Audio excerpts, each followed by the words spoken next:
goes. All right. Welcome, everybody. Hola. Bring it in. Bring it in, homies. Bring it in. Hey there, Binky, Megan. Lovely to have you with us. Lovely to see you. Hope you're all doing really, really well. Just got back from Ohio. Just got back from Dayton. And, yeah, had a good trip. Hi there, Brady. How are you, Brady? Irox. Anonymous. T-Kite. Hola, T-Kite. And someone, yeah, I was in Ohio. I was on vacation, my friend. Long live Hamid. Thank you very much. Hi, Annie. Great to see you. Seth Stewart, lovely to see you. Hi there, Lola.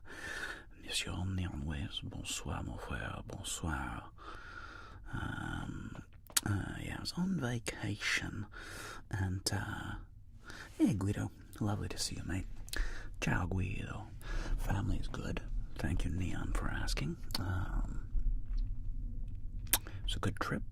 Yeah, it was good. Oh my gosh, Brady, thank you so much, man. I appreciate it, brother. Your fist bump. I'm gonna bring it in for a little camera hug, bro. Bring it in for a little camera hug. Come here, man. Hug it in. Hug it in. Appreciate it, man. Appreciate it. Respect.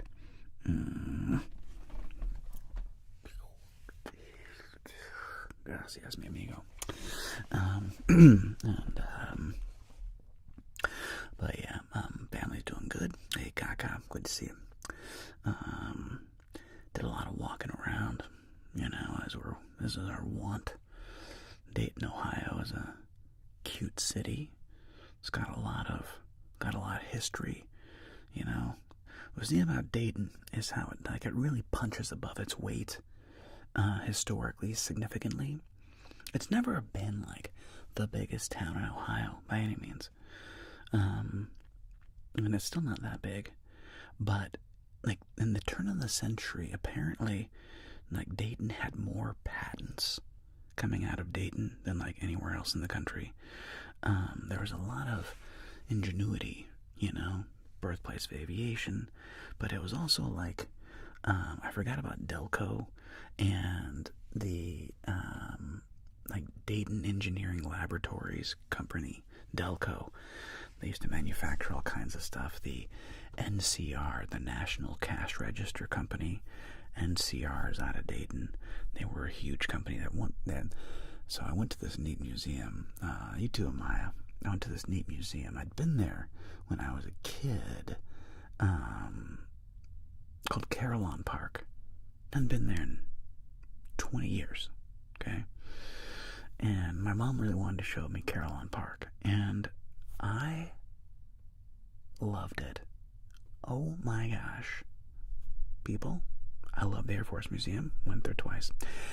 If you are in Dayton, Ohio, go to Carillon Park. It's incredibly cool. Yeah, a lot of neat Wright Brothers history, Dayton history. You can it's very interactive. You can walk into old buildings. It has the oldest building in Dayton is from 1796. And it's this old 2-story log cabin kind of looking place. And they were gonna knock it down one day. And 100 years, 1890s, they were gonna knock it down.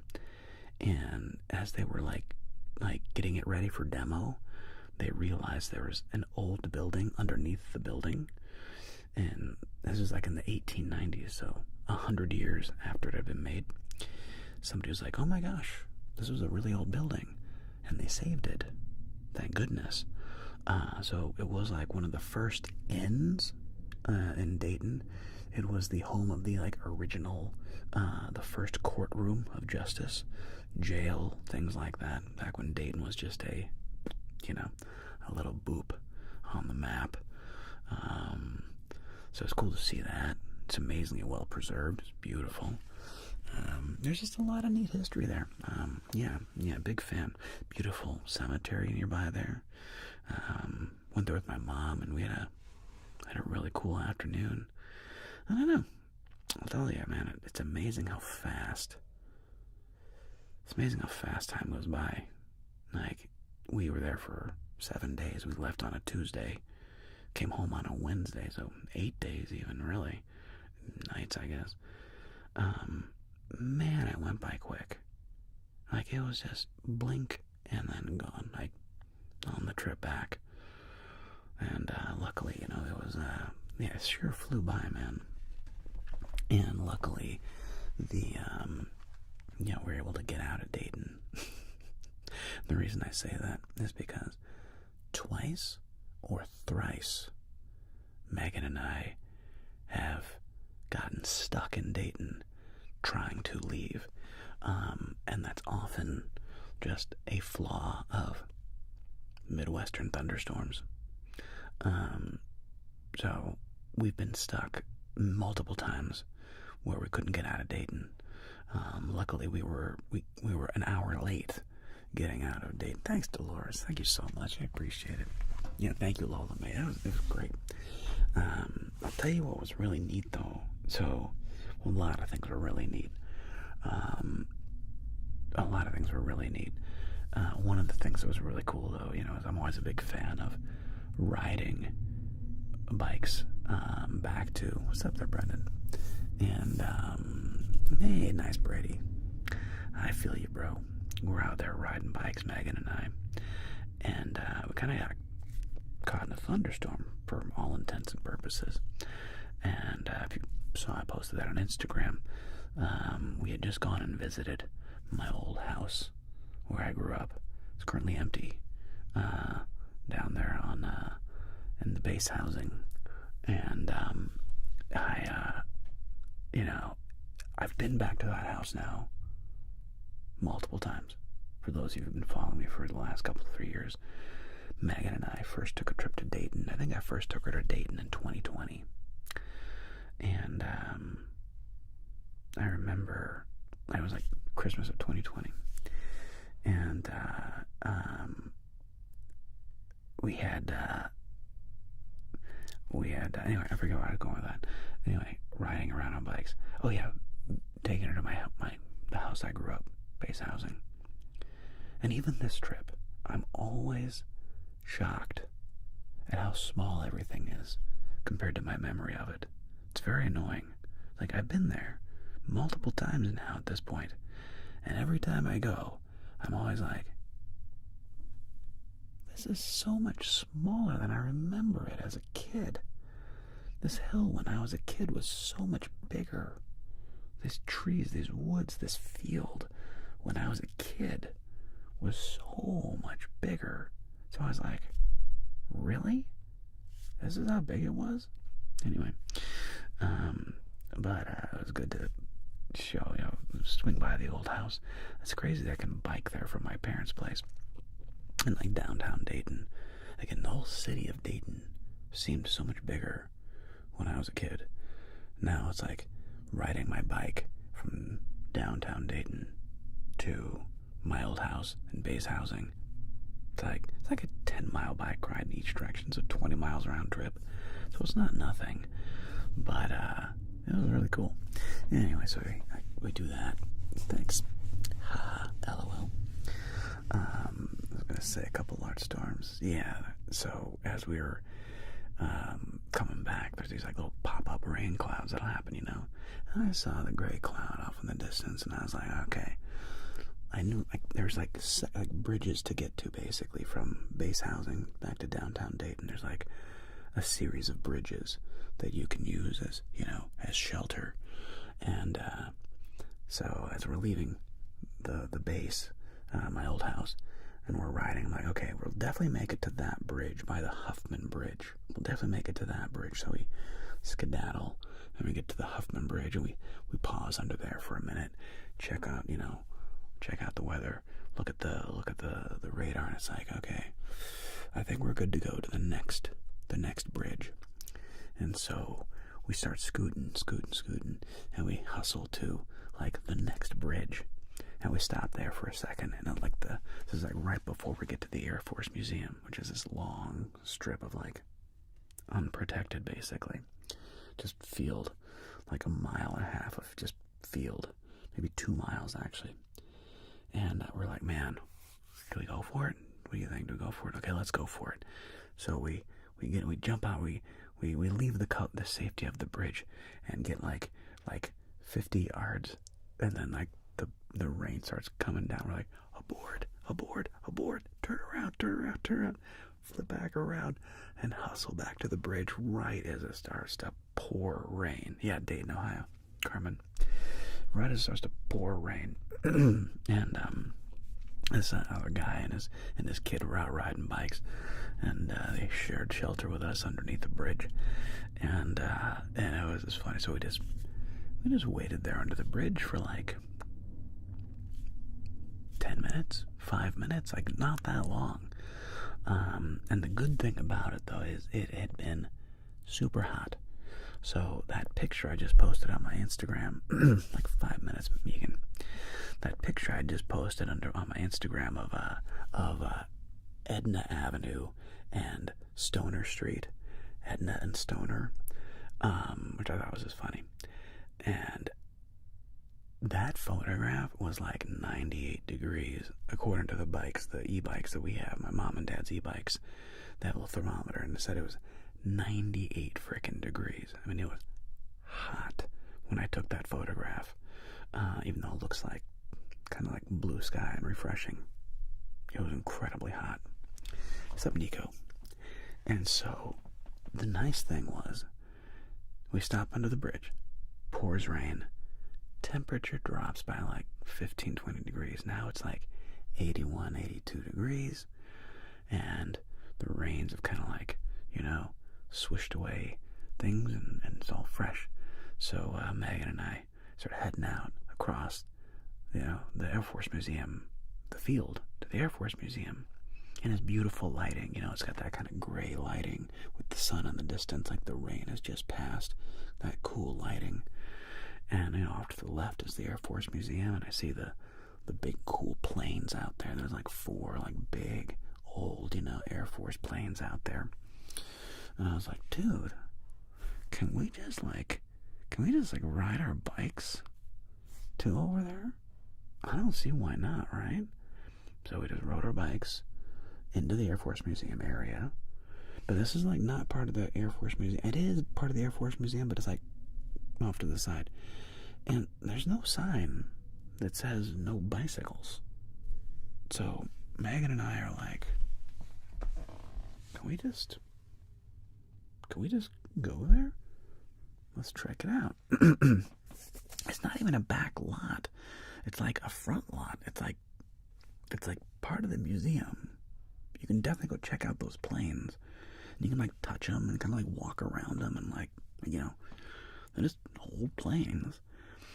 Anyway, so we were just riding our bike and bust out the camera, and I was like, dude, this is kind of surreal. Like, it was so beautiful just to be riding around these enormous aircraft, these huge military aircraft, and just to be riding these bikes super smooth, and just have my camera, and like the wind had cooled everything down, and it was just kind of this weird, like, surreal trippiness, because like nobody was there because of all the rain, right?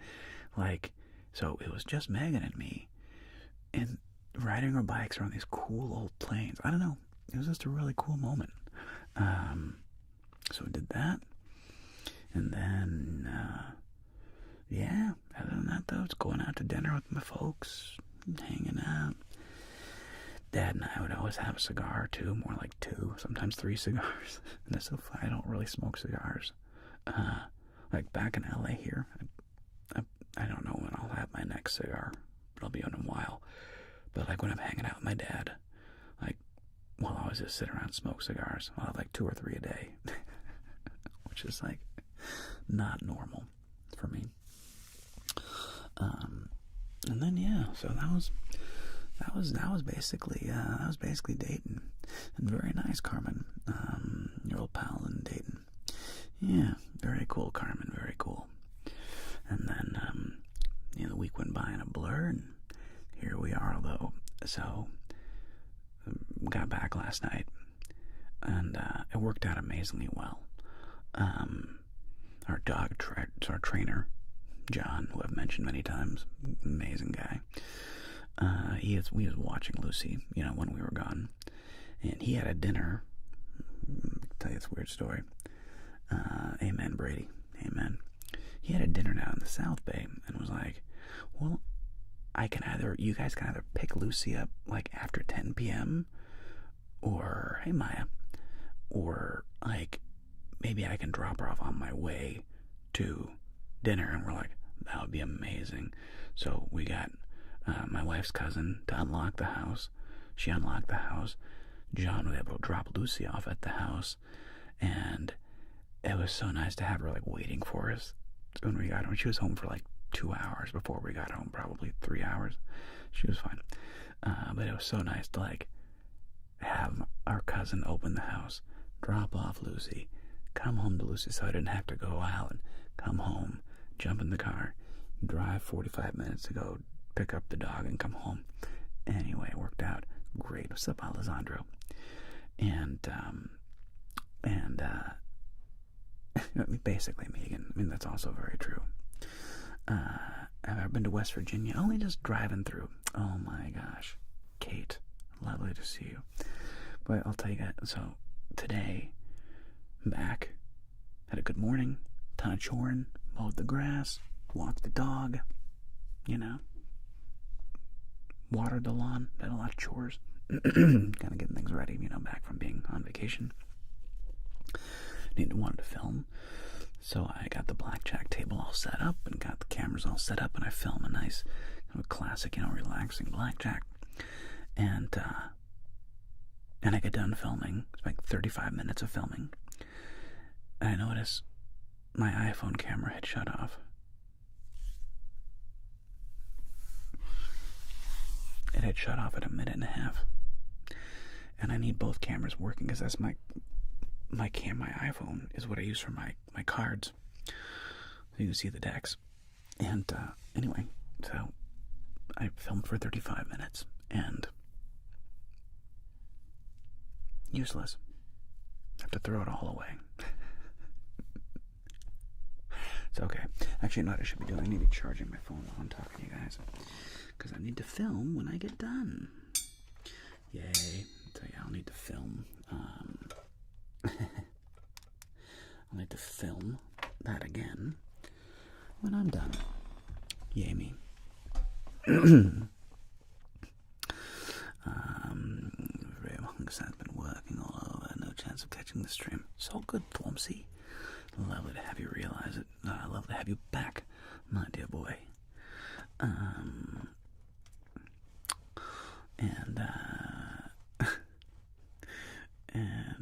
have you a chance if I find my Lumix glitching? No, thankfully. I mean, dude, knock on wood. My Lumix has been fine. Oh, I should have it plugged in right now. I should be charging the battery as well. And tell me, we might do some live Blackjack here today. Kind of depends on how the vibe is. Could do live Blackjack, but I might as well have this be charging. Yeah. So now both my phone's charging and my camera's charging. Linda, so much. Thank you so much, Linda. I really appreciate it. That's Lucy, the gray goose. The gray goose is great. The gray goose. Thanks, Linda. Come here. Appreciate. Come here. Appreciate. Nice killer. Edna Mode is a fascinating character if you can learn to speak like Edna Mode. It's an interesting accent to pick up, but once you have the cadence down, it is super fun, darling. Do I use OBS? Yeah, I use Streamlabs OBS. Use Streamlabs OBS. Pros and cons. Pros and cons. Well, sitting depressed. Oh, sorry, Binky. Hope you're not too depressed, darling. Hang in there. And yeah, I'm doing good. I'm doing good, Linda. Like I said, it's annoying to have filmed a video and then realize your camera wasn't filming for the last 35 minutes of it. Oh well. Yeah. Sean Kenny on YouTube asks, Jeremiah, if you like Wild Wild West cowboy souvenirs and native souvenirs, you should go to Fort Cody in Fort Platte, Nebraska. Cool place to visit. It's very specific, Sean. But good to know. If I'm ever in Nebraska, go check out Fort Cody. There's a lot of cool stuff out there in the plains, though. Beelzebub. Thank you very much. Dimitri is always around. Dimitri is doing what Dimitri does. Just living his best life. Struggling to make ends meet and finding little pleasures when he can. Here's the story of Dimitri. No, I checked that, Lola May. Got like 50 gigs on it, so I checked that. It wasn't that. I think what ended up happening, no, not at all, Neon, is that, take care, Brady. Thanks for hanging out, man. Really appreciate it. Thanks. Nice, Sean. I think what happened is, it's just a note to myself. I always set up my camera the same way in the mount. Like, there's a specific way that I always set my camera. There's a specific way that I put my camera into my mount when I'm filming, such that I always do it that way. Today, you're welcome, Amanda. I did it other way. I thought it might be a little better angle if I flip my camera over and did that. So my hunch is that by flipping the camera over, I accidentally got like it too close, and it somehow just barely bumped like the bottom button like that, just barely bumped it, and turned off my camera. Just the subtlest of bumps hit that little bottom button and turned off my camera. If I was a betting man, that's what I'm guessing happened. It's okay. It's okay. I'll film it again. It's all good. Everything's all set up. Table's all set up. Cameras are basically set up. Don't have to do that. That's fine. I have to just film it when we're done. Let's film it when we're done. Or I might film it tomorrow morning, actually. The problem with filming after our live streams, it's like 4 o'clock in the afternoon then, here in Los Angeles. And we got a lot of airplanes coming in to LAX, and I have to stop like all the time for airplanes to go by. Like their peak time is like 2 to 8 p.m. So I really try indeed, Linda. I'll let you know. Keep you posted. So I forgot what I was saying. Sorry. That's what happens. It doesn't matter what I was saying. Just gotta make sure maybe I'll film tomorrow morning. Although, I don't know. I can film and edit before 1 p.m. I just gotta get my butt up in the morning and get after it. I'm just not a big morning person. So, oh well. I know. I'm just interrupting myself all the time.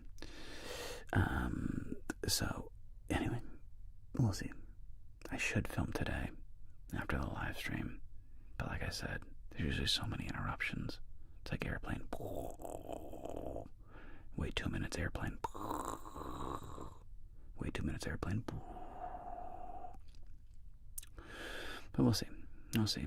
I may just want to get it over with so I can just focus tomorrow on editing, not being camera ready. Being camera ready is a whole thing, people. Like, being ready to be on camera, it's a process.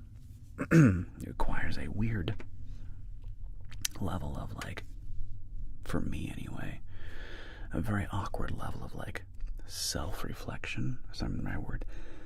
Like, staring at yourself, which is awkward. Like, how do I look? How's my hair? How are my eyebrows? Do I need to pluck anything? Do I need to trim anything? Do I have any ear hairs hanging out? I need to take care of any ear hairs or anything? It's like I'm constantly grooming and making sure I'm camera ready. Bit of a pain in the ass, if I'm being honest. It's always nice when I don't have to be camera ready. It's more work. It's a lot less work. That's my point. Neon, is it hard adjusting to U.S. time after travel? Yes, I think so.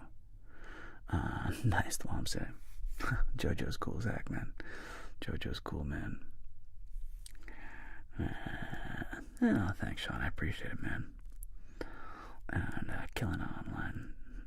Oh, I like Dimitri as well. Hey, Catherine. And I had no chance to watch any ASMR. There you go. On the time zone. So, yeah, going west I find easy. So going from like Ohio back to LA is pretty easy. Going east is tough because you're losing hours, right? So like, 6 p.m. here is 9 p.m. in Ohio, right? So you come home though, 9 p.m. in Ohio is only 6 p.m., so it's easier to get back on the schedule, and you kind of get like on an earlier schedule anyway, so it's pretty easy. I find going east is more difficult. Like, for example, coming home from China was brutal. That took me like 2 weeks to really be back in LA time. Yeah, going to China wasn't as bad because again you're heading west. Coming back east, man, it messed with me, dude. It was just like, it took me a long time to get back.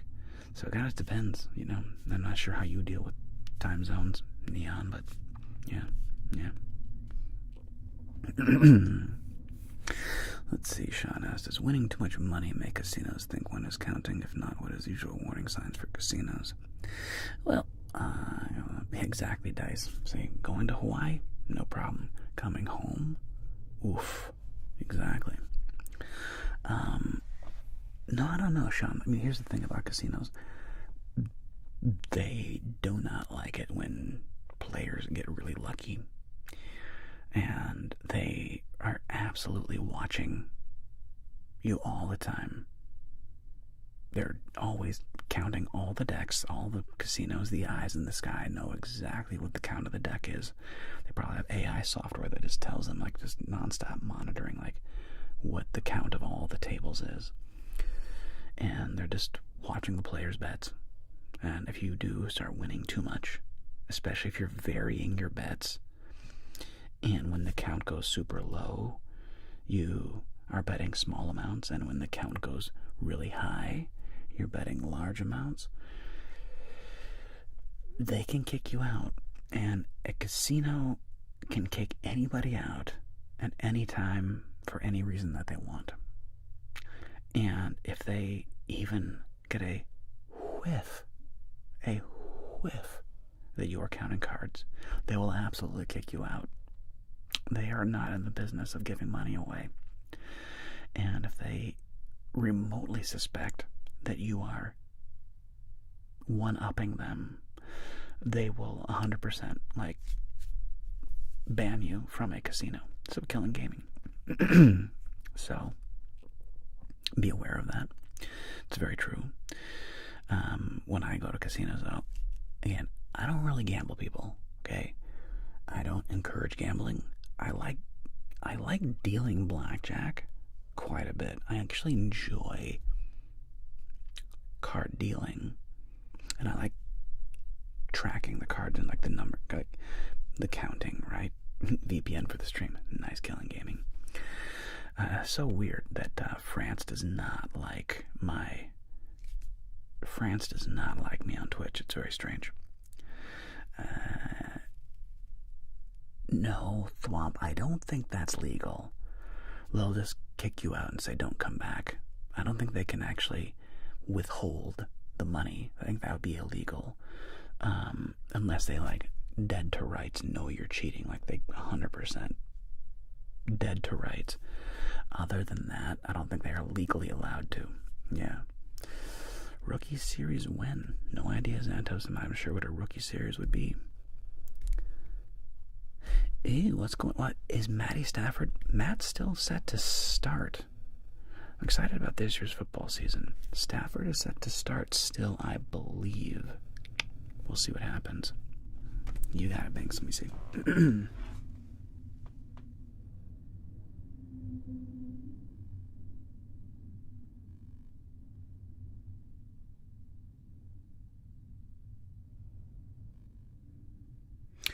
Noted. You do what you gotta do, Banks. I tell you what, I really trust you, and noted. I trust you, Banks. You gotta do what you gotta do.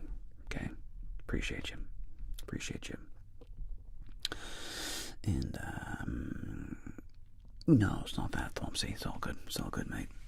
Let's see, Frederick, Age Music, George.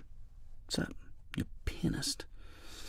I'm not saying I want you to check me out. I'm sorry I don't drop the Blackjack flow, but I love your videos so. Nice, Frederick. Love that for you, mate. And Catherine, I'll be live streaming for another hour and a half. I'll only do 2 hours, so I'm not sure what your time is in New Zealand. Shout out to all my Kiwis. Kia orite. And, yeah. But, don't know what time it is in New Zealand, but I'll be live streaming for like another hour and a half.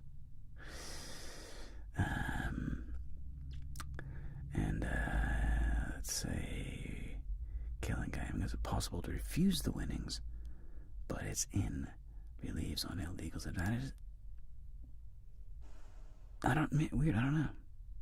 Weird.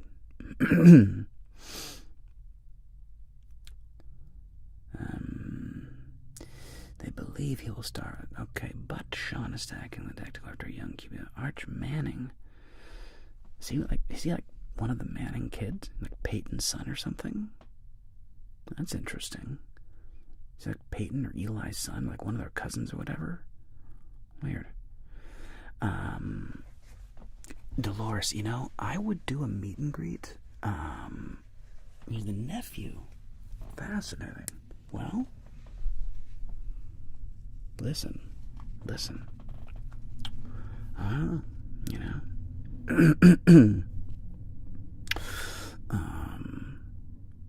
And I would do a meet and greet, Dolores. I was gonna do one in Ireland or the UK, and then I just never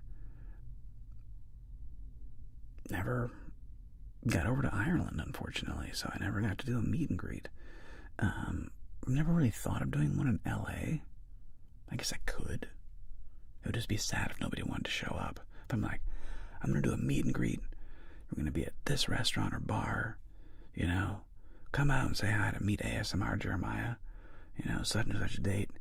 And I go out there and, like, nobody comes. I'd be like, oh well. That'd be wild, Megan. That'd be wild if we got a Manning. We'll see what happens. We'll see. I mean, look, Matt Stafford is, he's getting old. Let's not kid ourselves.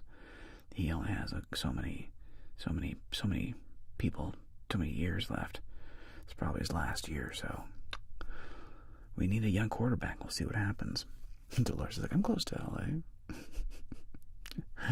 Do one in Cork. Beautiful place. Cork is cute. Do you know your main country public? I don't know, maybe. People go to your main... Well, thank you. Appreciate it. Appreciate your vote of confidence, Megan. Thank you, James. I look like Andy Serkis. Nice. Not sure if that's a compliment. Talented guy, though. I can see the resemblance, though, between me and Andy. I saw Andy Serkis. Bumped into him one time jogging down the boardwalk. Freaking Jimmy G. I know. Oof. Jimmy G is not the answer. Main demographic, United States, for sure. I can tell you, it's the U.S. at like 40%, followed by the UK at like 20%. I can tell you guys exactly what my demographics are. but it's like US is like 40 or 44%, and the UK is like 20%, so that's like 60%, and the other like 35 or 40%. It's kind of like a hodgepodge. Like Germany's in third place, I think. And I can tell you in a minute here.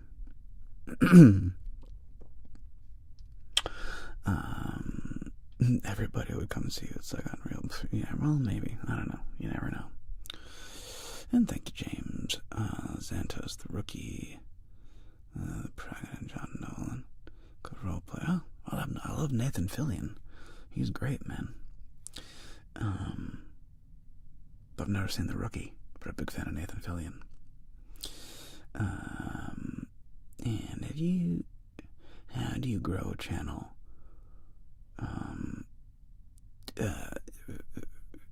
Fekuvali, it's a grind. How do you build a channel? I don't even know. By just being consistent, hustling, and just being a grind, man. You gotta just put out content consistently and try to keep making better content to the best of your ability, and hopefully people like it. I don't know, man. It's hard. Building an audience is not easy.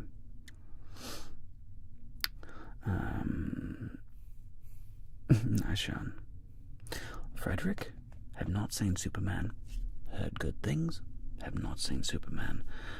Last movie I saw was Take Care, Cat. Thanks for hanging out. Appreciate you being here. Was F1. Brad Pitt. Really enjoyed it. Totally recommend.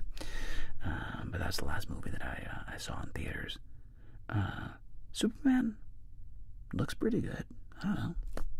Maybe it's a good movie. I like Superman. I like Nathan Fillion. You know, maybe it's good. I don't know.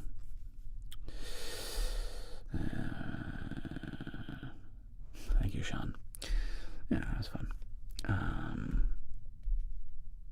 It's a lot of money, you know. It's a lot of cheddar to put into a game, so you gotta make sure you got the, you gotta make sure you can pay them out if they win, right?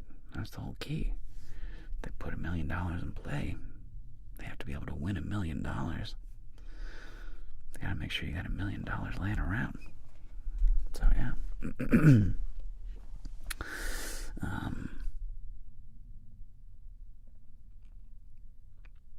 Oh yeah, I was gonna check my stats really quick.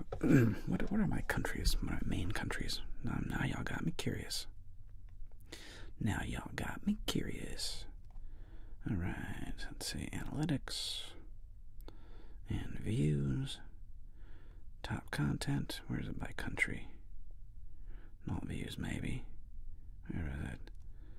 Watch time, top content, real time, audience. Here we go. And where is it? Where's those stats? Oh, here we go. Geography. So, was the new final destination, was pleasantly surprised until the end. Oh, bummer. Sorry.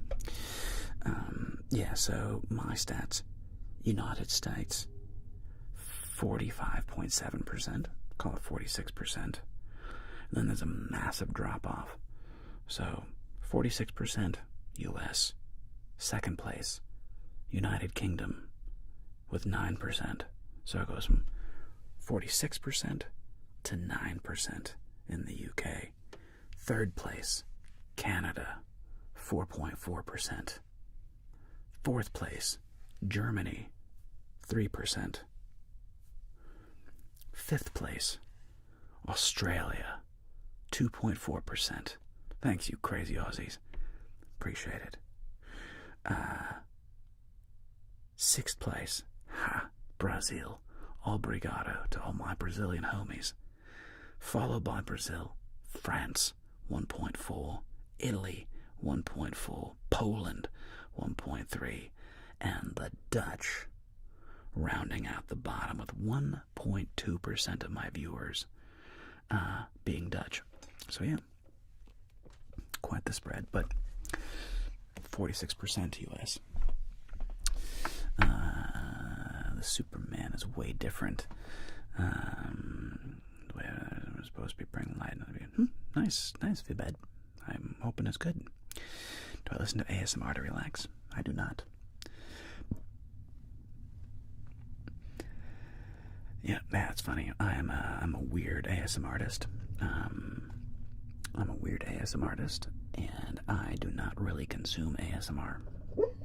I have friends in ASMR. Oh, like one thing's hilarious.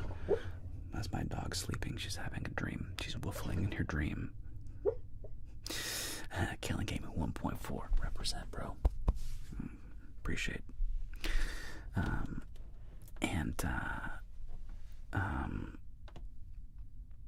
Yeah, I don't listen to ASMR to relax. I'll watch my friends, you know. Oh, I was saying, it's so funny.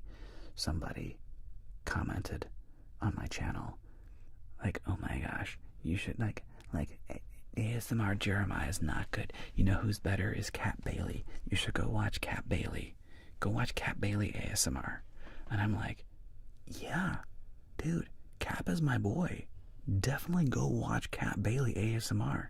He's a homie of mine. Like, we're friends. It's like, go. No, I haven't seen the full exchange meeting. But I was like, go see Cat Bailey. He's my boy. He's my boy, man.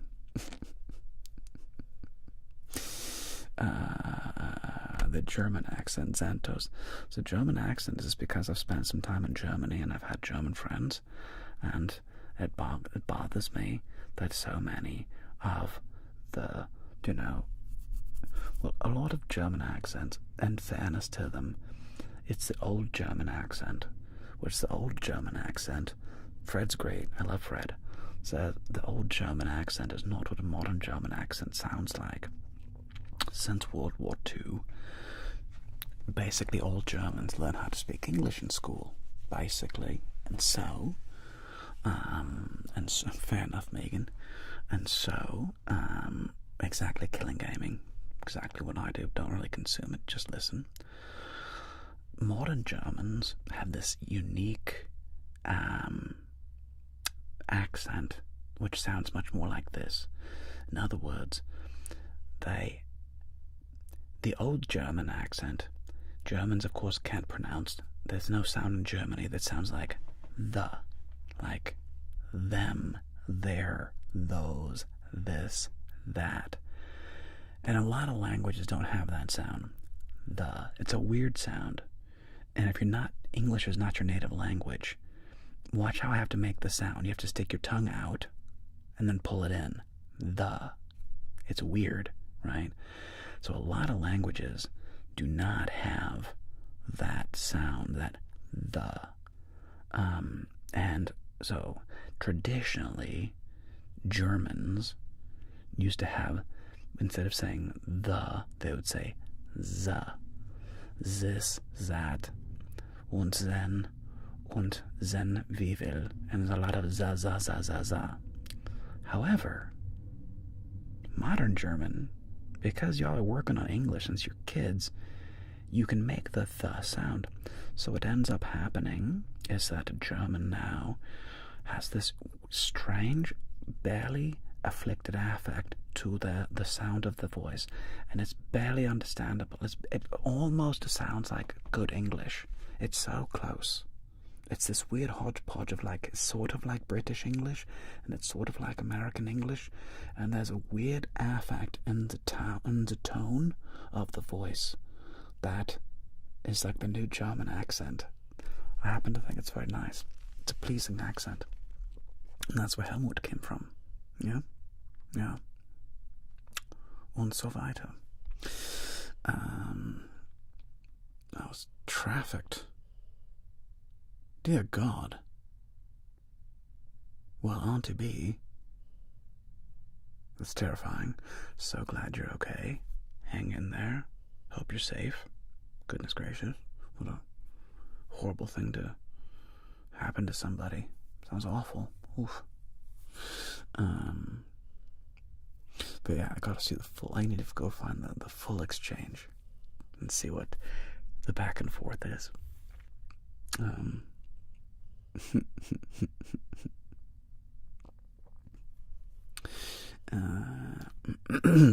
Yeah, well, Sean, I mean, there is a lot of truth in that. As far as casinos in the movie Rain Man with Tom Cruise and Dustin Hoffman. Yeah. This is 20,000. Thank you, Wispanique. So kind, man. So kind. Really appreciate it, bro. Thanks for hanging out for so long. Terrible in Germany. I don't want to use translator in class. Well, so I wuschel. It's terrible. Sorry to hear that. I had a chance to go to an actual English class in Germany in a gymnasium. So it's been like 11th grade, you know what I mean? Like, you know, almost a senior in high school or whatever. And the teacher in that class was funny because he had a very British accent. So his English, he sounded more, let me try to, okay, a bit more British. So he spoke very good English, but it was clear that he had studied under an English British teacher, and so his accent was a mix of like British English. It was interesting, but he spoke very good English. So I don't know. That's my one experience of being in German gymnasium for Americans or Brits, like this German high school. But Germany has two schools. You have gymnasium, and then you have, what's the other one called? Hochschule? It's like, basically it's like trade school. So if you test high enough, you go to like gymnasium, which is like training for college. And if you score lower on your exams, then you go to trade school. And I used to think that was like messed up. Now I'm like, I don't know, man. It's probably a much better system. 63, Hauptschule, Realschule und Gymnasium. So, Hauptschule, I'm guessing that's like trade school. And what is Realschule? Gymnasium is like, you know, fancy. Like, you know, college tracker, if you will. But I didn't realize there are 3 divisions now in Germany. Thought all my English teachers are over 70, yeah. Old English have such a strange and satisfying accents. Yeah. Lucy is a Pit/Formosan mountain hound, we think. So she definitely has pit bull, and probably, we think, a breed called, thank you, Raw Games Dudes, really appreciate it, man. Doing great. And something called a Formosan Taiwanese mountain dog, which looks kind of like a whippet. They're kind of like a greyhoundy looking dog. And we just think that Lucy's something like that. Well, we don't know. We never actually, she's a rescue, so she's a mutt. I don't know. Noah Drone, greetings, my friend. Lovely to have you with us. So Realschule and then Hauptschule after you graduate. Under Hauptschule you graduate after class 8. After you in Hauptschule you graduate at class 10. Okay, so Realschule is like the lowest, and then you go to Hauptschule and then Gymnasium. Yeah, checks out. Would you do the test? I mean, I could. I'm not sure. You know what's the point? It's like she's mostly pit, so if for all intents and purposes in America, people would consider her a pit because she's mostly pit. You know what I mean? So, but yeah, whatever. And an A in Gymnasium make you Abi. I forget what that means. So Jana says in Germany, erst einmal you go to Grundschule, 6 to 10 years old, and then you go to Hauptschule, and then middle and then Gymnasium is 8 and 9 years of school. Interesting. Well, I'll tell you what, I mean, like I said, I used to think that was kind of like elitist and be like, oh, I don't know, that's weird. Nowadays, I'm like, dude, you do not need a degree in college if you're gonna go be an electrician or a tradesperson or a contractor or like a bartender or one of many, many jobs that does not require a college education. And like, I used to be like way more like, you have to go to college. Unsure these days. Unsure. And Xanto says, it's like your basic school, and you go to Hauptschule and Realschule. It's middle school, and you can study law or something. Oh, got it. That's kind of the vibe I got. I just didn't know there was like Grundschule, and then Hauptschule, Realschule. Somebody else, who's my favorite ASM artist? Friend-wise, probably Atlas. I like Atlas a lot. He's like a real friend. Followed by, big fan of Fred's voice, Cap Bailey. Articulate Design, Matt. They're all like friends of mine. Zeitgeist, Michael. Well, I haven't talked to him in a long time. Probably closest to Atlas, though. Atlas is probably like my closest friend in the ASMR world. Probably Atlas. But anyway. Favorite song in the 80s?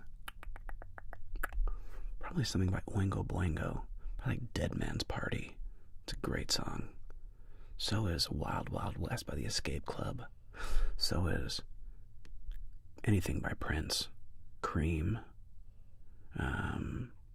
Anything with Prince and the New Power Generation is a banger from the 80s. 80s music is great. Some Tears for Fears. Oh, love me some good Tears for Fears. Everybody Wants to Rule the World. Get out. Such a great riff.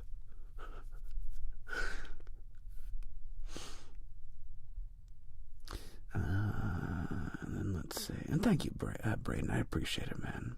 Thank you very much. Electric firms, don't you have to agree, because it's all focused on smart tech now. Oh, could be the case, vibed. Could be the case. Gentasy.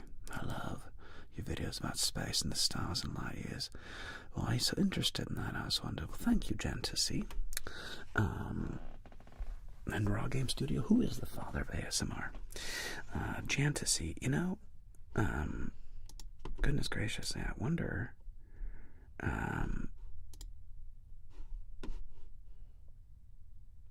I got interested in that stuff because my dad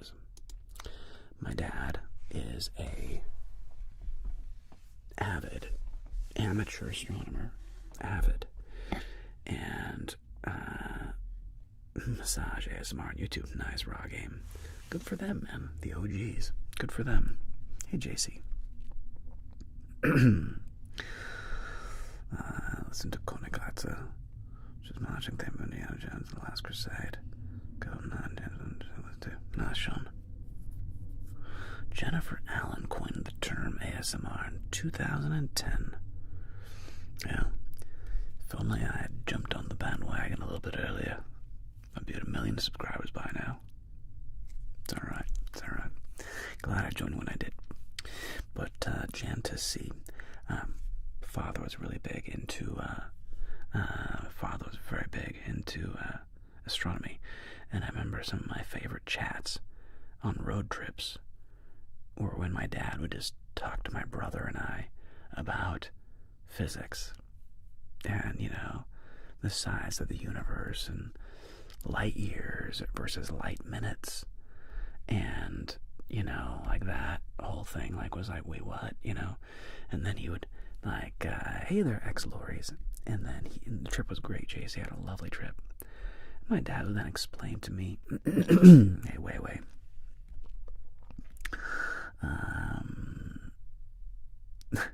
Fair enough, vibed. I mean, one could easily mistake ASMR for porn. And many people do. Well, in fairness, there's a lot of pornographic ASMR. Nothing wrong with that. No judgment. You do you, honey boo boo. As long as you're an adult, You do you. I don't care what you do with your time. I don't care what you like to listen to. That's not what I do, but to each their own. My cadaver instructor played their music all the time. That's creepy. Wait. Dolores, darling, are you an undertaker? Are you a mortician?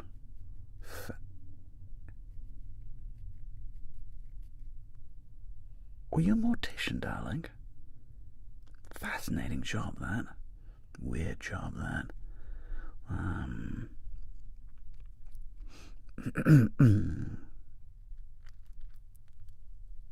Nice Raw Game Studio, nice.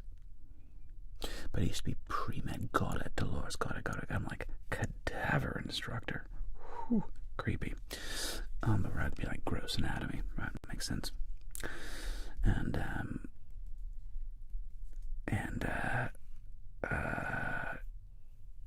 was there, when there's unintentional ASMR in movies, do I tingle? No, Xantos. I almost never get tingles, like ever. I've made myself kind of like once or twice, but I almost never actually get like tingles. But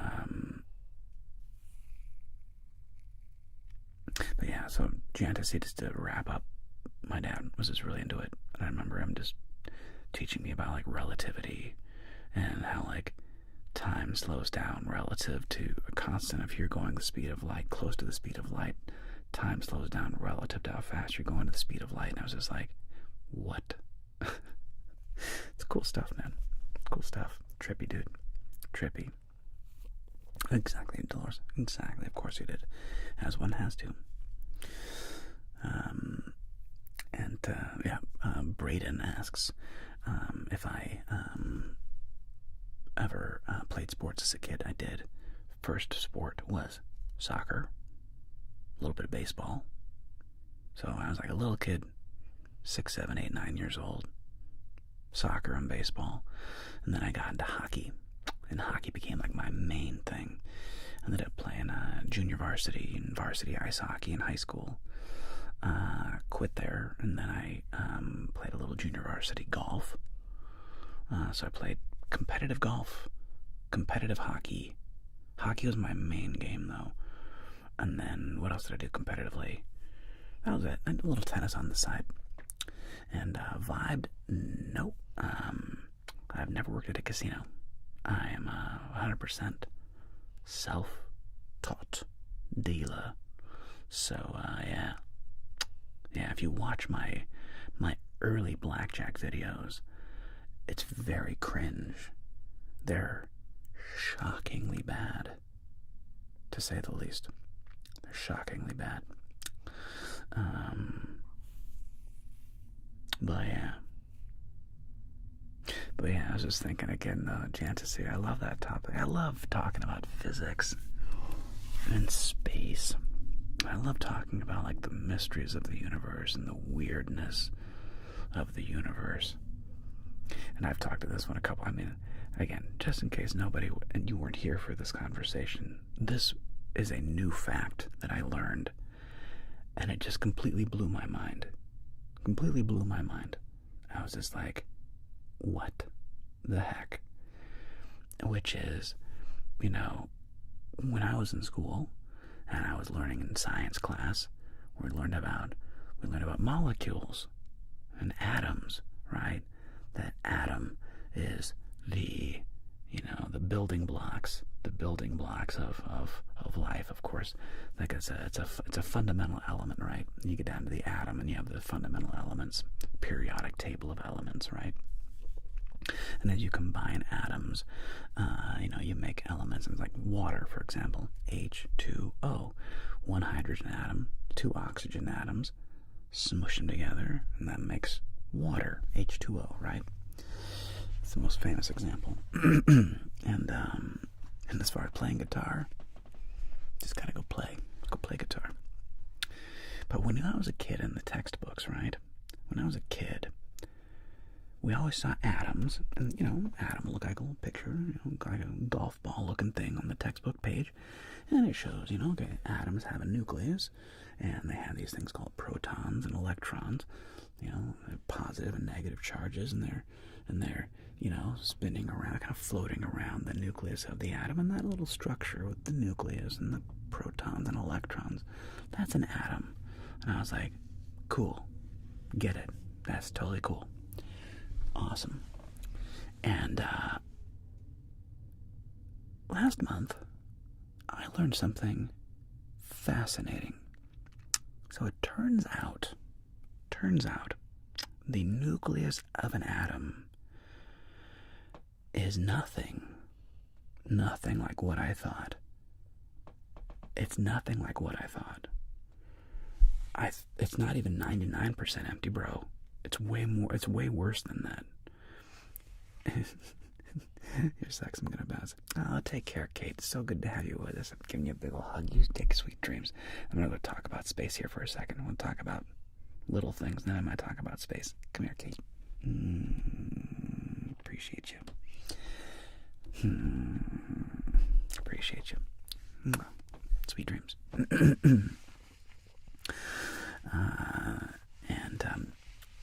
So, atoms. If you have an atom, and you expand an atom to the size of planet Earth, okay? Think of how big planet Earth is to you and me, right? You look outside, you look off into the horizon, okay? Whole planet, an atom, size of whole planet Earth. The nucleus of that atom is the size of a marble. What? Yes. The nucleus of an atom. If you took an atom and you blew it up to the size of planet Earth, the nucleus is the size of a marble. What the hell? The protons and electrons are smaller still. What the hell? And, that completely blew my mind. Because I'd always thought, the atom and the nucleus. And to me, the nucleus is small. It's like a little dot. But the atom is like the size of a grapefruit. And the nucleus is, little. It's like 99% empty. Oh, no. Oh, no. It's like 99.99999999999999999% empty. It's an order of magnitude emptier than I can actually even physically comprehend. Blew me away. Blew me away. And as I'm often I'm a fan of this little interesting comparison about numbers and why humans we're just not equipped to deal with the macro, the huge, or the micro. We're just not, our brains don't really work like that because they don't have to, okay?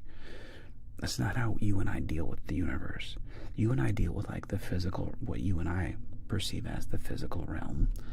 And video's dropping tomorrow. I need to film it because I was filming it earlier and then my camera stopped filming. Listen, Jorge, for all intents and purposes, all of us can only count to 4. Just consider it like that. Because again, you and I can say words like million and billion, and that makes, even the word trillion, when we have an idea of what a million is. We kind of have an idea of what a million is. You can you can even see a million humans, right? It's a lot of humans, but you can have an idea. If a stadium holds 100,000 people, a big stadium, you can imagine 10 stadiums of humans. It's 1 million people, right? It's okay, that's cool. Great. But if you compare that into seconds, 1,000,000 seconds is like 11 days. Okay? Okay, 1,000,000 seconds, like 11 days. 1,000,000,000 seconds is like 30 years. Like, wait, what? So 1,000,000 seconds is 11 days. Okay? 1,000,000,000 seconds is like 30 years. Whoa. What? 1,000,000,000,000 seconds is like 30,000 years. Or something cuckoo bananas. So, when we flippantly use things like a trillion, like in budgets, like these fiscal budgets, right? Like, oh yeah, so-and-so spent $1 trillion here, and so-and-so spent $1 trillion there.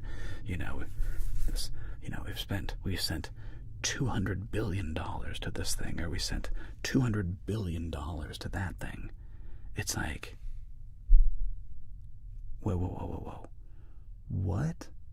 Like, it's hard to fathom what $1 trillion actually is. It's so much money that it doesn't even make sense. It's like it becomes fake. It becomes like who? Like, what does it even mean? And if you don't follow that, don't worry, because I can't really follow it. I can say the word. Oh yeah, well, the United States economy is a $4.6 trillion economy. What does that even mean, man? I don't know. It's weird. Like, our brains just aren't equipped to deal with numbers that are that big, let alone when you get past $1 trillion into like quadrillions and like septillions and these like goofy big numbers. It's like we can't really comprehend what that means, right? Like you can't really comprehend like what 1 billion light years distance means. It's really unfathomable, like what 1 billion light years away means, right? We can say it, and I can even say like, oh look, the nearest star is Sirius, the dog star, is 4.7 light years away. Okay, that's like the nearest star to you and me is the dog star, Sirius, and it's like 4-something light years away. But if you or I were traveling there on the fastest rocket ship that we can possibly make right now with our little tiny shiny human brains, it would take us like 500 years to get there, or something stupid, some insane amount of time, using what we have right now for propulsion. And that is the nearest star. Nearest. The famous Voyager, the great satellite launched into space in the 1970s or early 1980s, I forget. Like, that thing has been going for like 40 years, and it is now barely outside our solar system. What? Like, it's been going, it still gives a signal. And that's been going for like 40 years, man. And it's barely outside of the solar system. Like, space is big. It's freakishly big. And then, on the flip side, the nucleus of an atom is the size of a marble compared to planet Earth. And the nucleus of an atom is one marble in the entire planet Earth.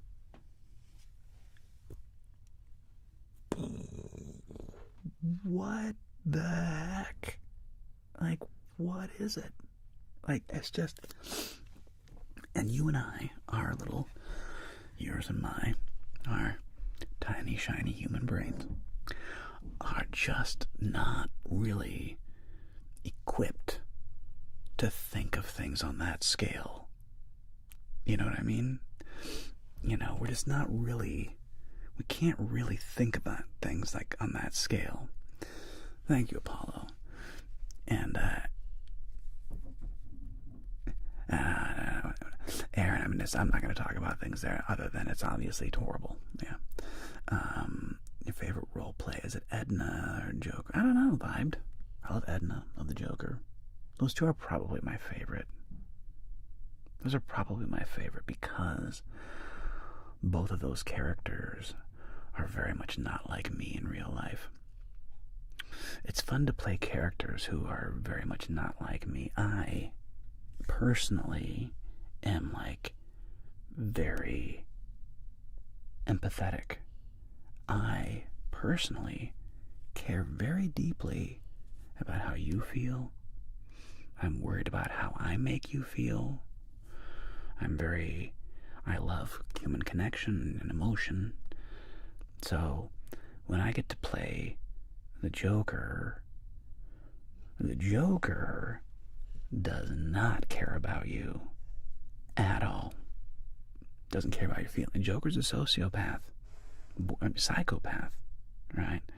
And I'm with you, Apollo Star, 100%.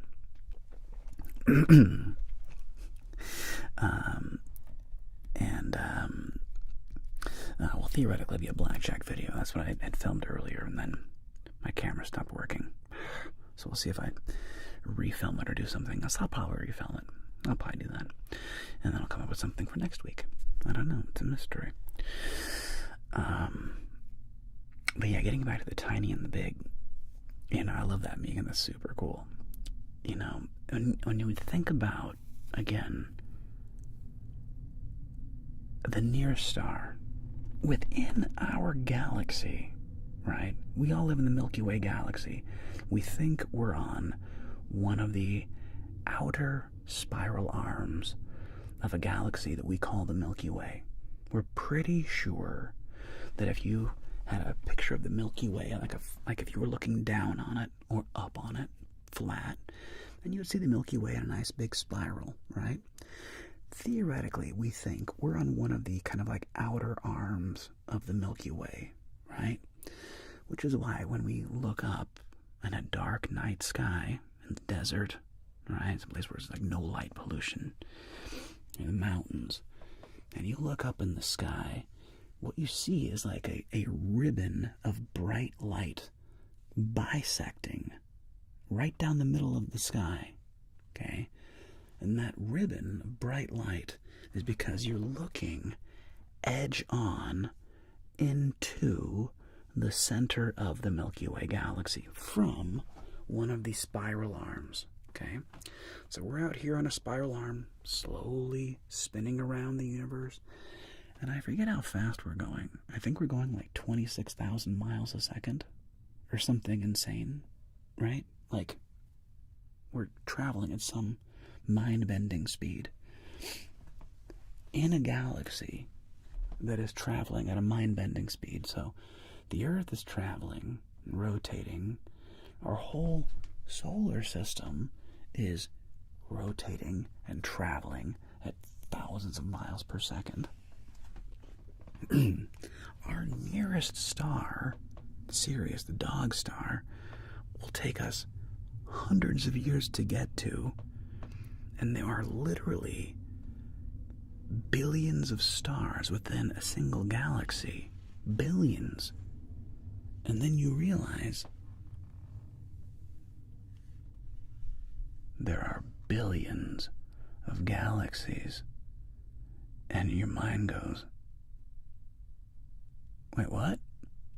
What? There's billions of galaxies.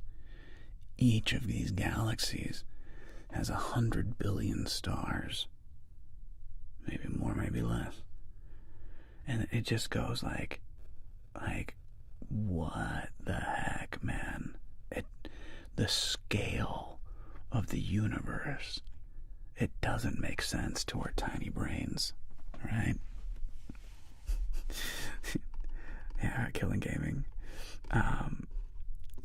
Because I was exactly that would be around. They wouldn't be. I'm not sure what 540 yachts is. Yeah. Oh, what? Well, I think I can give you the Joker's take on what me and like. What do you want to know the Joker's take on? And again, though, that's why it is so fun. With multiple galaxies, would it be possible as another Earth or a mirror Earth?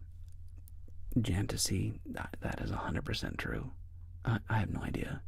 My gut tells me yes. The problem is, there's also the time issue. So you have to not only get to the point where, you know, a species is like smart enough to like make radio waves, right? And then you have to, unlike the Earth and stuff, I'll go into his perspective here in a second, Megan. I have to believe that we are not alone in the universe. Okay? Now, we could not be alone, but be off by 1 billion years and have no idea, right?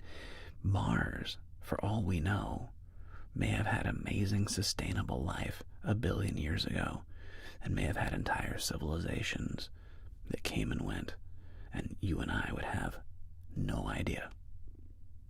And after 1 billion years, there's just no way to know anything that was there. Like, time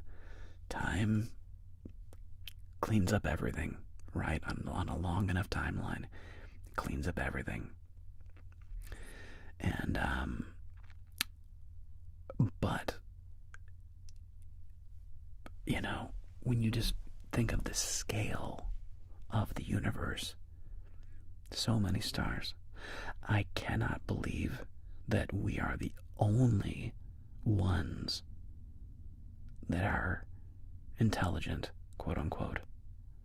However, time is a real pain in the butt. Humans have only been able to, receive radio waves for 150 years? 1800s? 1830s?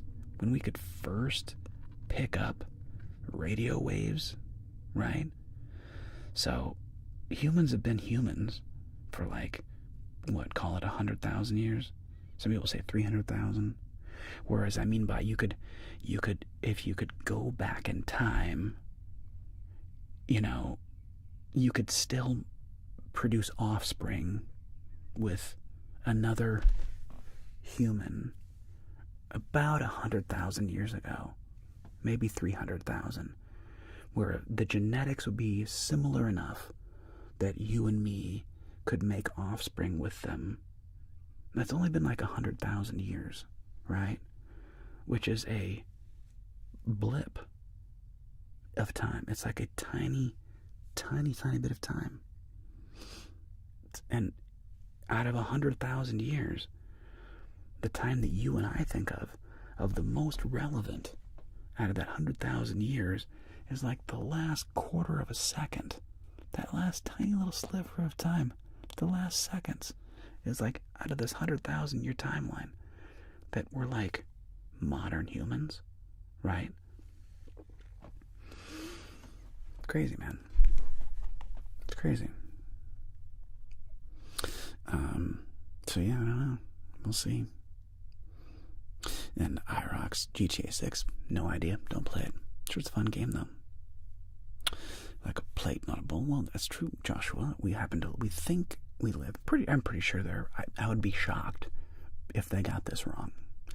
I'm pretty sure astronomers are very confident that we live in a spiral galaxy not a globular cluster or a barred galaxy. That we live in a kind of a classic spiral galaxy, which is neat. But there are galaxies that are called globular clusters that are just kind of like a smattering of stars that exist. Those galaxies do exist. Yeah. Relaxing with Dad. This time tuning in. Nice. Thank you, my friend. Appreciate it. Thank you very much for tuning in, bro. Hope you're doing really well. Joshua, I'm a believer that over how long the universe has been around and how many planets there are, there have been and probably are currently other intelligent life forms. I mean, it's completely possible, Joshua. I hope that's true. It's the old famous Fermi paradox, though. You've heard of the Fermi paradox? So one day, Fermi, famous physicist, astronomer, just did some math on the back of a napkin. And he's like, well, if there's X amount of stars and X amount of galaxies, and there's X amount of galaxies, life should be everywhere. Where are they? So the Fermi paradox is, it would be terrifying if we're not alone, and it would be terrifying if we are alone. Where are they? I don't know. It's a mystery. Neon, the progress we've done. Bro, the last 100 years has been mind-blowing, Neon. Man, if we keep up for 1,000, dude, if we can keep it up for 100 more years, the problem is, and we've come so close, humans have come so close to wiping ourselves out. I'm not sure if you guys are aware of this. Like, many of you, and Raw Game Studios, I hope we landed on the moon. The problem is nowadays, if I later found out that it was all faked, I would be like, son of a monkey. Like, I wouldn't be that shocked. I'd be bummed, but I wouldn't be that shocked. But as of now, I do think we've been on the moon. I think. I hope. I hope so. There's some squirrely stuff around that, though. I'm not gonna lie. Some squirrely stuff.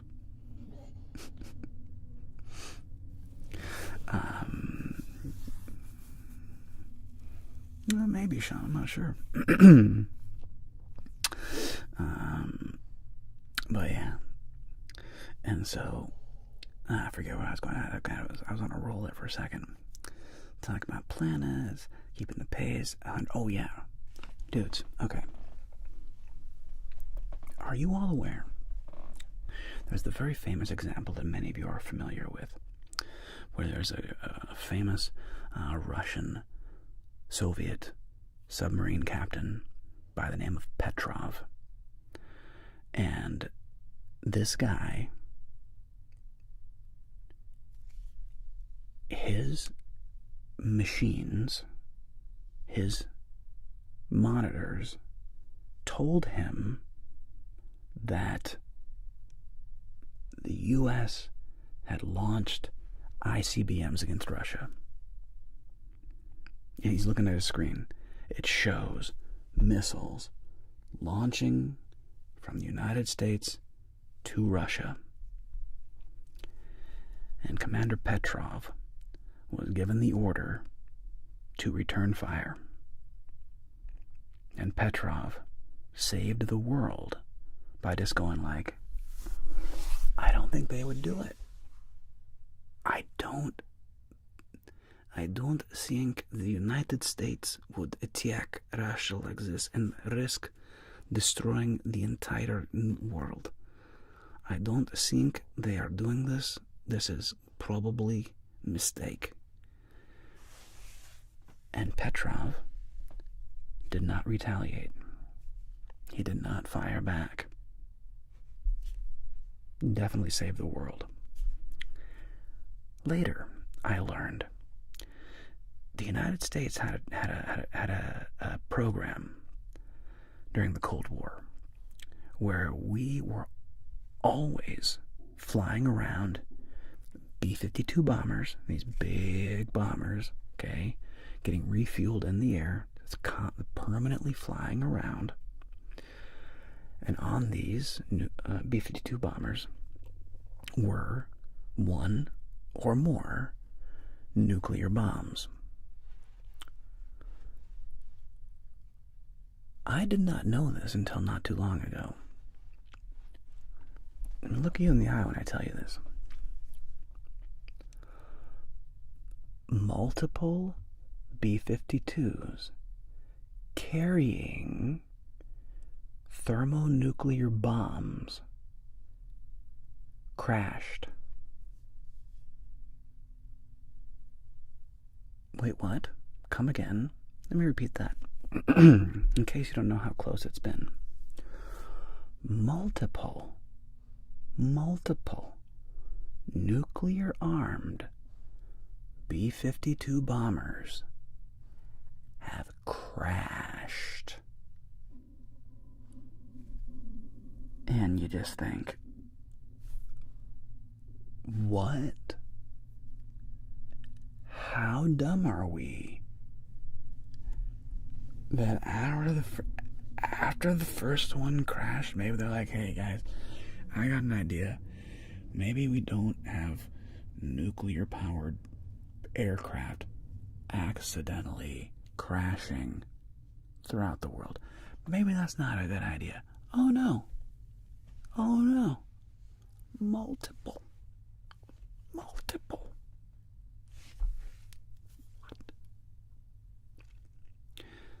The point is this. Neon,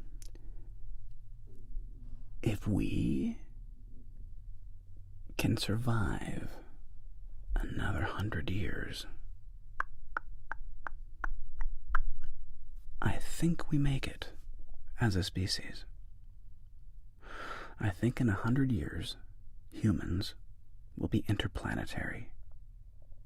We'll have a base on the moon as a launching pad to get stuff to Mars, and hopefully we'll be like building spaceships in space. So in the next 100 years, considering how far we've come, if we can just not blow ourselves up, we should make it. We should. It's a big ask. Just please, don't kill ourselves. If we can pull that off, we're good. The problem is, and the older you get, the more you realize this. So you kids out there, I'm really sorry, this is going to freak you out. The problem is that global politics, geo-global politics, have the sophistication of a high school cafeteria. And I wish I was joking. I wish I was joking when I tell you that multiple world leaders literally have the ego and the popularity contest of a high school cafeteria. And it's like, any guy, you talked to so-and-so? Oh my god, I'm unfriending you. Oh my god, you spoke to such and such? Ew. You can't be part of our club anymore because, you spoke to so-and-so. Oh my god, did you see that they talked to so-and-so? That's, super messed up. I say this tongue-in-cheek, and yet, this is the actual reality of our world, which I find terrifying. So, will we make it?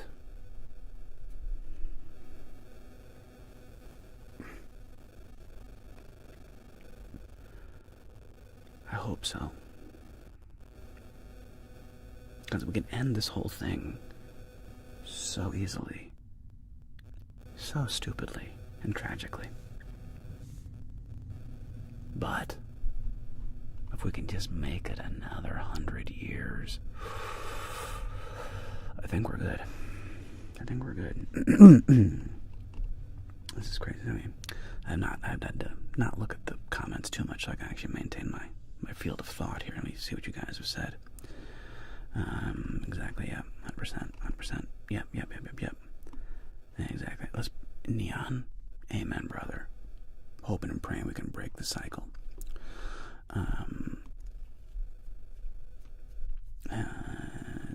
Let's see. What TV shows do I watch? A lot of drama. Let's see, Sean.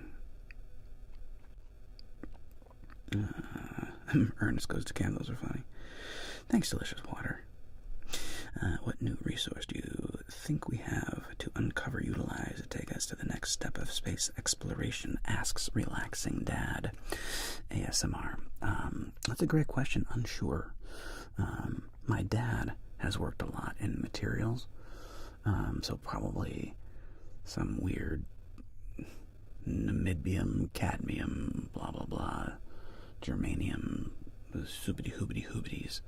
There's gonna be what's gonna like help, but I don't, we'll see. I'm honestly not sure. Relaxing Dad. Yeah, Able Archer HWBD. I believe that's one of the operations that went sideways, if I recall.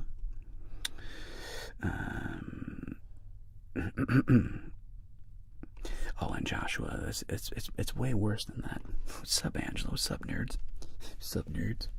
Let's talk about nerdy stuff, bro.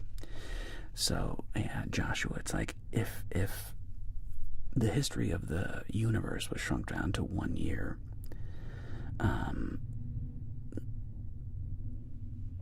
since the very first hominids, it's not the last 20 seconds.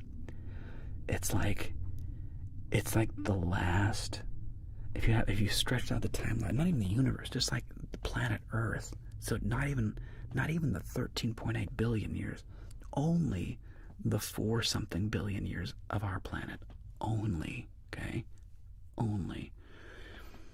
Humans have been alive. If that was a clock, 24-hour clock, we are the last second of the last minute of a 24-hour clock. It is 12:59 and 59 seconds, and we are a tiny blip that is humans in James in that timeline. Hence, we've come so far, especially in the last 200 years. We've come so far. We've done such neat things. God, I hope we don't ruin it, because I think I'm team people, man. I ate too much hummus last night. I didn't feel I was approaching the end of the world.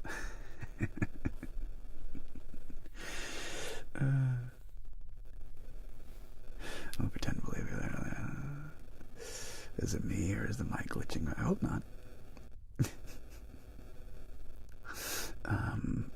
Yeah. Let's see. And then, yeah, my political analogy. Thank you very much. Relaxing Dad.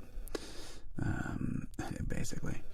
Bad Yasuo. Aren't humans also forced to move to a different planet because Earth will run out of resources?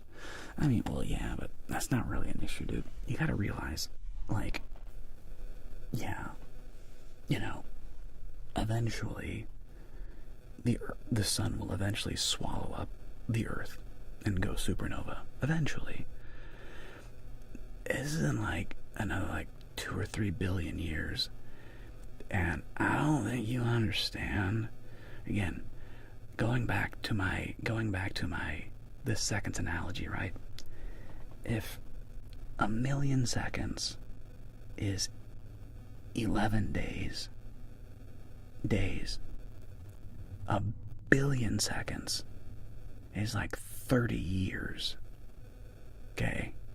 So 1 billion years is an insane amount of time that, while technically true, yes, eventually the Earth will be consumed by the sun. It's so far away that it just doesn't matter. There's no world where that timeline is relevant to you and me in any way, shape, or form. I hope that helps. I hope that makes sense. Do I believe in a doomsday that is humans' faults? No, not at all. The universe do what the universe is going to do. It has very little to do with you and me. Humans can simply ruin it for ourselves and the things around us, But even if we, the reality is even if we nuked ourselves, the planet would be fine. Earth would be fine, Nature heals itself, man, That Bigfoot is real, but he has to deal with the Girl Scouts to keep the secret via an oath they take. Because he has to mess up. Nice. We would have, exactly, Neon. I mean, look, if we can just get past the next 500 years, that'd be amazing. We'll see. We're close. That's the beauty, man. We're so close to being a multiplanetary species. And but therein also lies one of the great questions. How many species get close to becoming like interplanetary, but their own self-destructive nature kills them, right? And they don't make it. And again, humans have come so close to hitting the reset button in the last 50 years. Like, all the way from, John F. Kennedy versus Khrushchev, the Cuban Missile Crisis. Since then, like in the 70 years, this is a blip. 70 years is a tiny, tiny, tiny span of time. In 70 years, we have come so close to ending it all. So close to ending it all. Like, we danced. We were dancing. We were dancing with the devil. We were dancing with the Grim Reaper, baby. And we'd just gotten lucky, basically. We flipped the coin, and we've landed heads enough times in the last 70 years that this train is still going. And if we can just do it for another 70 years, I think we'll be okay. So you just have to get through this period where you have technologically so much advanced technology, but our brains haven't caught up. Our evolutionary brains are still like, me like you, like me, part of my people, I kill your people, da da da da da. Like, human brains are kind of like that dumb, like running around with like rocks and hammers, right? While simultaneously having nuclear technology, which is wild, which is incredible, right? Like, nuclear stuff is insane. What they did back in the 40s, mind-blowing how difficult it is to actually create a fusion reaction, okay? Really, really hard. Really, really hard. We did it. And if we can just fight our nature, just hold on to our better angels, we might make it. I hope so. And somehow it's nearly August 25 everywhere. And somehow, Angela, hanging on by a wing and a prayer. Wing and a prayer. Exactly, Katerina. They're all just humans, man. They're all just humans. Tragically.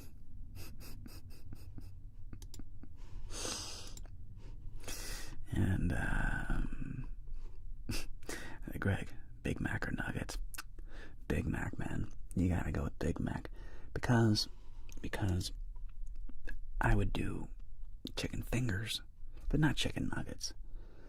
I can't believe I was so into chicken nuggets as a kid. And as an adult, I'm really not a fan. I fixed my car AC issues by replacing the entire car. The $20 fix wasn't going to work. Exactly, Angela. Saying if you could drive the fastest car straight to the moon, about 300 miles an hour, take a month to get there, and that's just the moon. Space is mental. Exactly, Joshua. The size of space doesn't make sense. The macro, and like I said earlier, the micro. We just can't really comprehend the size of those two things. Our brains just go. And for me, the best burger, it's a very personal decision. I'm still going with Hanano's, man. I love that Hanano's burger. I love a Hanano burger. Oh, it's so good. This is a classic cheeseburger. Just classic. And they do it so well. I know I'm getting sick when I start wanting chicken nuggets. Ew, Angela. Kidding. Dev Draco, is it because we are human beings that we have nations? Well, there's a lot of reasons. It's certainly kind of built into our genetics to be tribal, unfortunately. So, sort of, yeah. Greetings from Greece. Nice, Christos. Thank you very much, my friend. Great to have you from Greece. Nice, bro. Joshua Darling, thank you so much. Sweet dreams. Thanks for coming and hanging out with us, representing the UK. I'm going to elaborate, Greg. Don't you worry. DMG tags, the problem of fusion, the nukes on the scales, to control. Booster. We'll see, DMG. The real next question is fission. You know, we got fusion down. And I'm not exactly even sure what runs like a nuclear reactor, like a power plant. I think that's fusion, but I have no idea. I'm an idiot. Don't talk to me. But from what I understand, fission is the next one that's even harder to do. But if we can pull that off, it basically means endless energy. Like, endless energy. So, that would be neat. I have not had the breakfast burrito from Hanano. I have not. I hear it's very good, though. Mr. Fusion from my car. Different kind of fusion, Angela. Different kind of fusion. Katerina, I'm always trying Big Mac once I'm in a new place. Tried one Chamonix. How was the French Chamonix Big Mac? Le Big Mac. I love Chamonix. Haven't been there in 20-some years, but God, that's a cool town. Love Chamonix, France. Gorgeous. Yeah, so, and as far as like the burger is concerned, so Hanano Burger is this little dive bar in Venice Beach, like south end of Venice Beach. Okay, little like tiki looking bar, sawdust on the floor. Used to be cash only up until like 2 years ago, and they've been making this burger on a plancha. From what I understand, they've never replaced this plancha since the 1960s. And it's so simple. It's just they squirt a little mustard onto the bun, get the buns toasting, get the burger toasting with some mustard on it again. I've watched them squirt mustard on both the buns and the burgers before they grill them. From there, they put the burger on the bun. It's just a nice big sesame seed bun, diced lettuce, tomato, onion, a little mayonnaise, and I'd add ketchup and a little extra mustard to that. And I come with a side of these hot peppers. It just slaps, man. It is not the fancy burger. It's not the blah, blah, blah, blah, blah. It is a basic burger. But for me, I think it's my favorite burger. it just hits every little button that I want to have hit by a hamburger.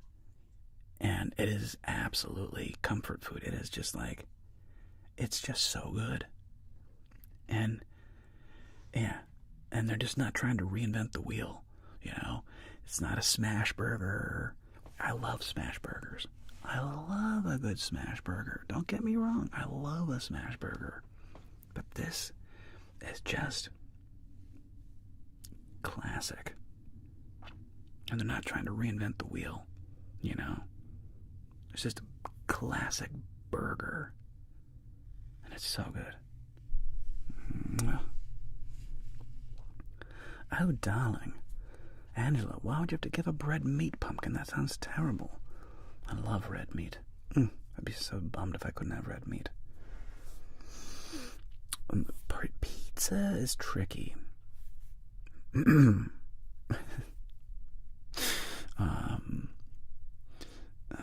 Have an endless, scary alien life is out there. Oh, think if aliens are out there, darling, and they've gotten to planet Earth. They've already. I'm going to give you a little secret. They've probably already figured out fission, and they probably already know all kinds of stuff. And are just watching us, going like, "Look at these stupid little monkeys down here, playing with their nuclear bombs.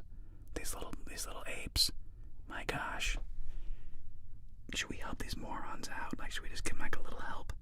I genuinely wonder. Look, this is like, you know, this is like, you know, pie in the sky, tinfoil hat land. But stay with me on the tinfoil hat land, okay?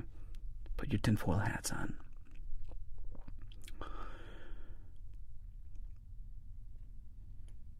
UFO sightings started really taking off when? Right around the time of the Manhattan Project. Suddenly, UFOs start popping up all over the place. You get these crazy sightings, you get Roswell, New Mexico, you get the town in Brazil, you get all this crazy stuff happening right as humans start splitting atoms. Here's the happy tinfoil hat version. The happy tinfoil hat version is this. Man, they've been watching us. The aliens have been watching Earth, and they're like, look at these humans. Look at how they're coming along. Oh, look at that. Look at that. They made steam engine power. Look at those little humans go. They made steam engines. Look at them go. They made ships. Goodness gracious. Look at those people. They made ships. Look at those little humans go. They're sailing around the world now. Oh, that's cute. Look at them exploring, sailing around the world. Oh my gosh, look at that. They came up with an airplane. Look at those little people. They're flying. They got electricity now. Look at them go. Look at those little humans go. They got airplanes now. They got boats. They play with submarines. We better watch our bases under the deep ocean. We got a real problem with the deep ocean bases? Not yet. They're pretty much camouflaged. Not for a long time. Okay, good. You know, let's watch these humans. Uh-oh. 1940s. Whoa. Guys. They're starting to split atoms. Are they ready to split atoms? I don't know if they're ready to split atoms yet, but they're definitely... Oh, shit. Oh, guys. Whoa. Mike. They're splitting atoms down there. No, they did it. No, the Americans did it first, but the Ruskies right after them. So they're splitting atoms. Oh, no. Guys. These idiots dropped one. They dropped two of them? Oh, God. These morons. These morons dropped two of these bombs. Whoa. Time out. And all of a sudden, you know, you have, like, flying saucers over nuclear power plants, and, like, weird stuff happens on, like, nuclear-powered aircraft carrier, and there's all this, like, weird stuff happening.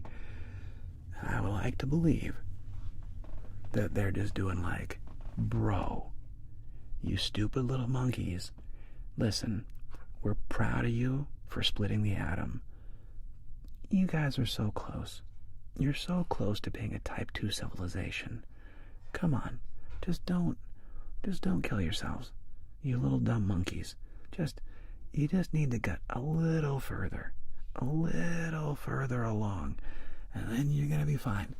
But like, don't go blow yourselves up yet, please, guys. And I would like to think that has been the case.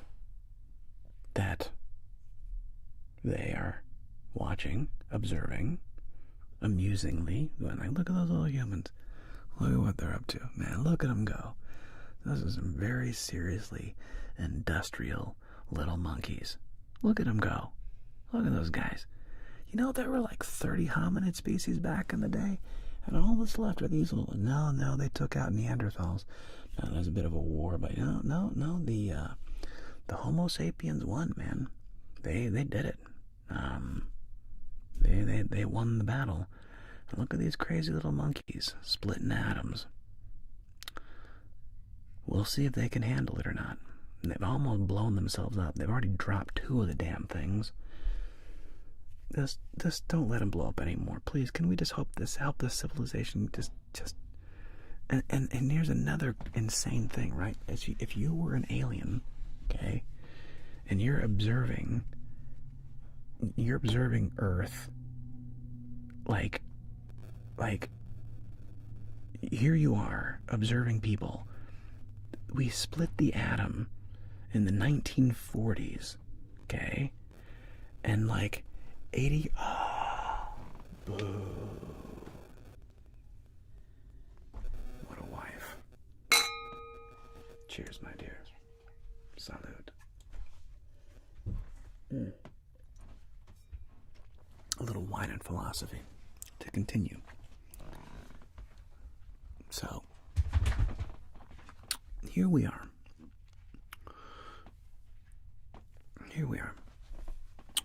And we have come a long ways, okay? And this is a white one, it's a Chardonnay. And, where was I? I was gonna bring this home. I was bring this thought. Oh, right. So we split the atom in the 1940s. And the aliens are watching. And they're going like, wait a minute. These morons have, like, infinite clean energy. All they have to do is use nuclear energy. And just so you guys know, do you guys know how nuclear energy actually works? The gist of nuclear energy? So if I was going to explain how a nuclear power plant works to a kindergartner, here's the gist of what nuclear power is, okay? You have a nuclear rod, nuclear fuel cell, and it gets really, really hot, and it boils water. And that boiled water turns a piston, and that piston, just like a dam, just like a hydrogen, like a dam, creates electricity. So that's it, okay? Nuclear energy is literally just boiling water, okay? But luckily, boiling water can create a ton of energy. We can use that, and we can take boiling water, spin a bunch of turbines, and use those turbines to create a ton of electricity, okay? And the byproduct is water. The byproduct is literally vapor, okay?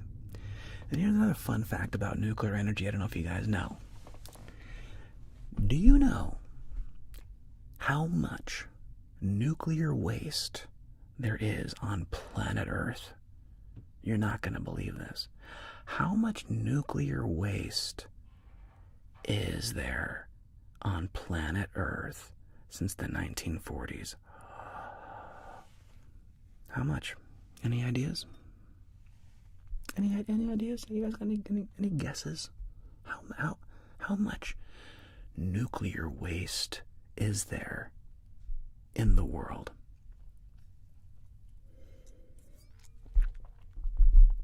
Yeah, DMG is pretty close. Are you ready for this? All of the nuclear waste ever produced would fit inside of an Olympic swimming pool. That's it. All of it. All of the nuclear waste ever made will fit inside of an Olympic swimming pool. AKA nothing. Nothing. Can you imagine being an alien and you're looking down on planet Earth observing this little ant colony going like, oh my gosh, look at these guys, they split the atom, oh my gosh, they're gonna start making nuclear power, and from there you have like clean, abundant energy for the rest of the planet. These guys are gonna start crushing. You guys are gonna start crushing. And they check back on us 100 years later, and you know what we have? Windmills. Giant, gaudy, horribly inefficient, environment-destroying windmills.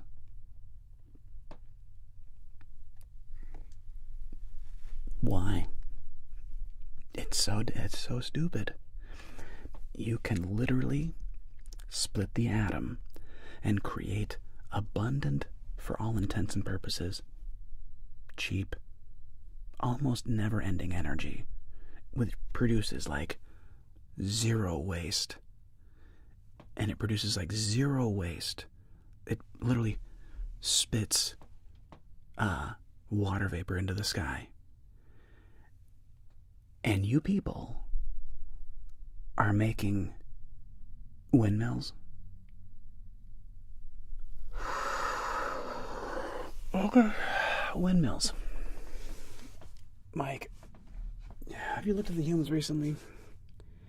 Yeah, can you believe this? No, these morons are making windmills. I know they split the atom in the 1940s. 1940s, split the atom. These monkeys are making windmills. What? Why? Dude, we dropped that craft like in the 1930s. We dropped that craft out in the 1930s. Yeah, they did some cool stuff with it, but bro, we gotta go back. These morons are back to making windmills. What the hell? That's the conversation they're having. I guarantee it. I guarantee it. And no, Messina, nuclear power does not destroy the environment. That is a complete and total misnomer. Oh well. Hopefully we can get through this. Yeah. These morons are still burning coal. Wait, these morons are still burning coal and wood? Like, what the heck? They split the atom 80 years ago. 90 years ago. What are these people doing? Morons, get it together. Quit polluting your environment. Quit burning coal.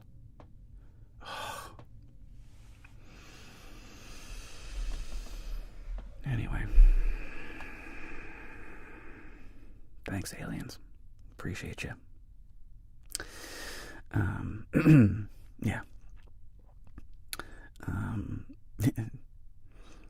And Rich, but again, Travis Scott, again, nuclear energy is mind-bendingly efficient and clean in comparison to all other energy sources.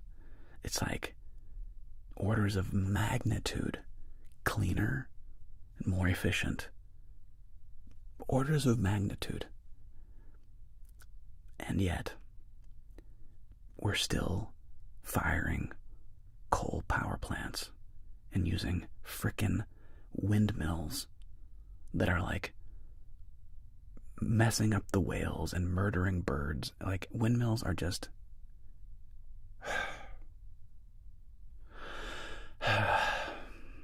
oh people, oh humans. I hope we get through this phase. We're so close. Man, we're right there, dudes. We are right there. Just gotta get a little bit further. Just a little. Just got to get a little bit further along. And then we'll hit escape velocity. We've almost hit escape velocity. We'll see. Messina, it does create waste, but you didn't hear all of the nuclear waste ever created by humans, ever, can all fit inside of one Olympic swimming pool. And you know what you can do with that? Is you could bury that out in the middle of the desert in the United States. And that's all of the nuclear waste ever produced can fit inside one Olympic swimming pool. And now, and here's what's crazy, is these new nuclear power plants can actually reuse the spent fuel rods and boil more water out of it. So you're even reusing the old nuclear waste.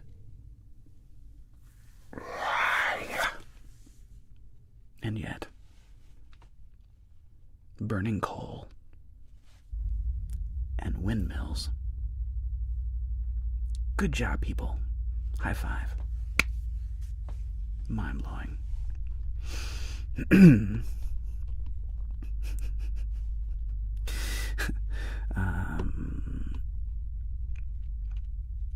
Yeah, exactly, Calvin. I need to make a sumpation of you out of context. Indeed. DMG. But yeah, Chernobyl, there was a million things going wrong with Chernobyl, and that was old tech, man. That was like in the 60s. We've come a long way since then. Lola May, my pleasure. Sweet dreams, my dear. Thanks for coming and hanging out with us. Exactly, DMG. Vast majority of nuclear waste is recyclable. And it's not even that expensive, man. Relatively speaking, you know what's more expensive? Burning coal. Team, I love you guys. Bring it in. Bring it in. I love you guys. Come here. Appreciate y'all. Come on, bring it in, team. Appreciate y'all.